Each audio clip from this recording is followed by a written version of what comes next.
जय हिंद एवरीवन, स्वागत है आपका वी नेशन 111 के एक नए एपिसोड में जो आपके लिए लेकर आते हैं इंडियन डिफेंस की प्रमुख अपडेट्स को। सबसे पहले तो चैनल को सब्सक्राइब करना मत भूलिएगा। और आज का वीडियो शुरू करूं उससे पहले आप सभी को महाशिवरात्रि की हार्दिक शुभकामनाएं। आज के इस वीडियो में हम उस रिपोर्ट पे डिटेल में बात करेंगे जो हमने डिफेंस न्यूज के एपिसोड में चर्चा करी थी संक्षिप्त रूप में, और वो था देसी लेजर डेजिग्नेशन पॉड। हम जानेंगे इसका करंट स्टेटस क्या है और कब तक ये तैयार होगा, किन किन फाइटर्स को मिलेगा और क्या सही मायने में एक टाइमलाइन जो डीआरडीओ ने रखी है उस पर वो अडिग रह पाएंगे, क्या चैलेंजेस हो सकते हैं, इनको भी हम डिस्कस करेंगे। तो चलिए शुरू करते हैं आज का अपना ये वीडियो। दोस्तों, आपको 2021 में रक्षा मंत्री जी का वो बयान तो आज याद ही होगा जहां पर उन्होंने कहा था कि आत्मनिर्भरता कोई रातों रात पूरा होने वाला सपना नहीं है, ये एक लंबा रास्ता है जो हमें धैर्य के साथ तय करना होगा। और उन्होंने आश्वासन दिया था कि आज नहीं तो कल आप ये देखेंगे कि हम स्वदेशी टेक्नोलॉजी को विकसित भी करेंगे, उनको यूज भी करेंगे, और जो हमारी ओवर डिपेंडेंसी रही है जिसके चलते हमें कई बार स्ट्रगल करना पड़ा है उससे हम निजात भी पाएंगे। और निसंदेह कहीं ना कहीं धीरे ही सही लेकिन उनके ये वचन अब सत्यता को प्राप्त कर रहे हैं। हाल ही में defence research and development organisation के द्वारा एक ऐसा कदम उठाया गया है जो कि हमारी एक डिपेंडेंसी जो फॉरेन सप्लायर्स पे थी उसको खत्म कर सकती है। और डीआरडीओ का ये अनाउंसमेंट था एक स्वदेशी लेजर डेजिग्नेशन पॉड के डेवलपमेंट को लेकर के, जो कि तेजस मार्क 1A और तेजस मार्क 2 फाइटर एयरक्राफ्ट के लिए विकसित किया जा रहा है। ये मूव ऐसे समय पर आया है जब इंडिया अभी लेजर डेजिग्नेशन पॉड की रिक्वायरमेंट को पूरा करने के लिए इजराइल के द्वारा सप्लाई किए गए लाइटनिंग टारगेटिंग पॉड्स पर डिपेंडेंट है और इससे ही अपनी जरूरतों को पूरा करता है।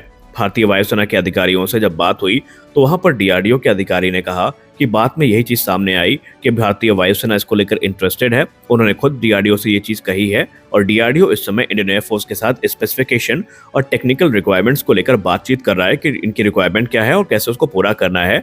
पूरा रोड मैप तैयार किया जा रहा है। उन्होंने कहा कि जो बातचीत है ये बहुत जल्दी पूरी होने वाली है और उसके बाद जो डेवलपमेंट प्रोसेस है इसकी शुरुआत आधिकारिक तौर पर कर दी जाएगी। इंडियन एयरफोर्स ने खुद इस चीज की डिमांड करी है कि उन्हें अपने 5th जनरेशन और 4.5 जनरेशन के जो इंडिजिनस फाइटर्स हैं उनके लिए इंडिजिनस लेजर डेजिग्नेशन पॉड चाहिए और ये काम डीआरडीओ आगे बढ़ाए, इसकी उनकी इच्छा रही है। Currently Indian air force Israeli lightning targeting pods को यूज करती है जो कि काफी अच्छा परफॉर्मेंस देते हैं, वो काफी रिलायबल भी हैं, लेकिन एंड ऑफ द डे हम सब जानते हैं कि वो एक फॉरेन सप्लायर से आते हैं तो हमारी डिपेंडेंसी काफी ज्यादा उनके ऊपर हो जाती है। अब अगर हम लेजर डेजिग्नेशन पॉड की बात करें तो मॉडर्न एरियल वॉरफेयर में ये एक क्रिटिकल टूल के तौर पर काम करते हैं जहां पर बहुत सारी कैपेबिलिटीज इनके चलते ये ऑफर करते हैं, जैसे कि इससे डिटेक्शन, रिकॉग्निशन और आइडेंटिफिकेशन में काफ़ी मदद होती है। अगर हम लेजर डेजिग्नेशन पॉड की बात करें तो ये एडवांस सेंसर्स को यूज़ करते हैं डिटेक्शन के लिए, रिकॉग्निशन के लिए और आइडेंटिफिकेशन के लिए सरफेस टारगेट के, और ये इंश्योर करते हैं कि पायलट हाईएस्ट प्रिसीजन के साथ जो टारगेट है उनको इंगेज कर पाएं और उनको डिस्ट्रॉय कर सकें। इसके अलावा इनके आने के बाद डे एंड नाइट ऑपरेशंस में काफ़ी मदद मिलती है। जी हाँ, ये पॉड्स जो हैं ये एयरक्राफ्ट को इनेबल करते हैं कि खराब से खराब कंडीशन में चाहे दिन हो या रात हो उसमें परफॉर्म कर सकते हैं, और ये फाइटर जेट का जो ऑपरेशन एनवेलप है उसको काफ़ी इन्हांस करते हैं। और जब बात तेजस जैसे फाइटर की होती है तो उसके लिए इस तरह से पॉड जो है ये गेम चेंजर साबित होते हैं। वही प्रिसीजन स्ट्राइक में इनकी भूमिका पूरी तरीके से अनमैच्ड है क्योंकि ये एबिलिटी प्रदान करते हैं कि हम एक्यूरेटली हाईएस्ट प्रिसीजन के साथ जो गाइडेड म्यूनिशन है उनको डिलीवर कर सकते हैं। एलडीपी ये भी इंश्योर करता है कि जो कोलैटरल डैमेजेस के चांसेस हैं वो मिनिमम हो और जो एनिमी को स्ट्राइक करने की हमारी कैपेबिलिटी है वो इन्हेंस हो, और रियल टाइम कम्युनिकेशन में भी ये काफ़ी ज़्यादा मदद करते हैं। और इन्हीं सारे फैक्टर्स को ध्यान में रखते हुए, उद्देश्य को ध्यान में रखते हुए जो स्वदेशी टारगेटिंग पॉड है ये इस समय विकसित किया जा रहा है। यही नहीं, आपको याद दिलाते चलें कि अभी कुछ बड़ी रिपोर्ट सामने आई थी एरो इंडिया से जो लगातार कहीं ना कहीं मीडिया से मिस हुई है।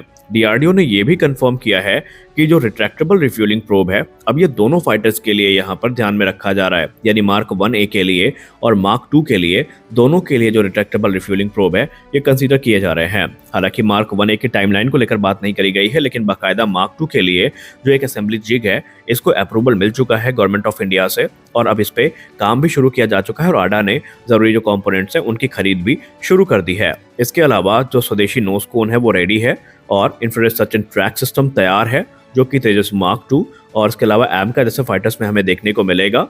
इसके अलावा जो स्वदेशी EOTS है, इस पर भी इस समय काम किया जा रहा है DRDO की तरफ से। यानी आपने एक चीज गौर करी होगी कि जो टेक्नोलॉजी है वो चरणबद्ध तरीके से विकसित की जा रही है और जो कि हमें सही मायने में आत्मनिर्भरता प्रदान करेंगी। और आप कैसे भूल सकते हैं कि इंजन को लेकर कल की ही रिपोर्ट में हमने GTRE की तरफ से कहा था कि GTRE जिस प्रकार का परफॉर्मेंस इस समय प्राप्त कर रही है कावेरी डेरिवेट इंजन से, और जिस प्रकार का कॉमनैलिटी फैक्टर हमें देखने को मिल रहा है, वो फ्लैट रोटेट डिजाइन पर काम शुरू कर चुके हैं। और एक दशक के अंदर उनका यह दावा है कि वो भारत को कावेरी 2.0 इंजन बना के दे देंगे, जो कि भारत के तेजस मार्क 2 फाइटर एयरक्राफ्ट को पावर कर सकता है। तो आज के इस वीडियो में बस इतना ही। मिलते हैं अगले वीडियो में कुछ और इंटरेस्टिंग अपडेट्स के साथ। तब तक के लिए जय हिंद।